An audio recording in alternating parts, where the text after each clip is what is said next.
مرنے سے پہلے باپ نے اپنے بیٹے کو نصیحت کی کہ بیٹا کبھی بھی بیری کا درخت اپنے دروازے کے آگے نہ لگانا، کبھی بھی عورت کو راز نہ بتانا، اور کبھی بھی کسی پولیس والے سے یاری نہ لگانا۔ وہ فوت ہو گیا تو اس کے بیٹے کو تجسس ہوا کہ ان باتوں کے پیچھے راز کیا ہے، میں ضرور معلوم کروں گا۔ اس نے دروازے کے آگے ایک بیری کا پودا لگا لیا اور ایک پولیس والے سے یاری لگا لی۔ وقت گزرتا رہا،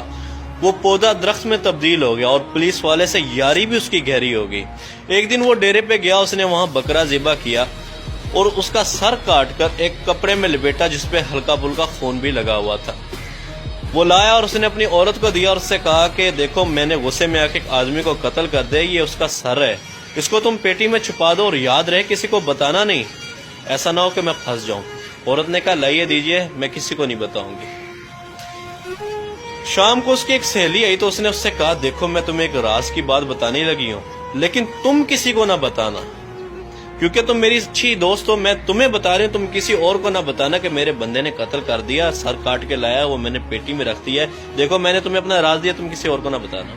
عورت کہتی ہے کہ میں کسی کو بتاؤں گی، بھلا تم تو میری بڑی اچھی دوست ہو۔ وہ نکلی، دوسرے گھر میں گئی تو اسی طرح اپنے خاص دوست کو جا کے اس نے بھی یہ بات بتا دی، تمہیں بتانے لگی ہوں، تم کسی اور کو نہ بتانا، کیونکہ وہ بھی میری بہت اچھی دوست ہے، تم بھی میری بہت اچھی دوست ہو، صرف تمہیں بتا رہا ہوں۔ اسی طرح ایک ایک کرتے کرتے شام تک پورے گاؤں میں بات پھیل گئی کہ فلانے شخص نے قتل کیا اور اس کا سر پیٹی کے اندر پڑا ہے۔ شام ابھی رات ہوئی نہیں تھی کہ پولیس والا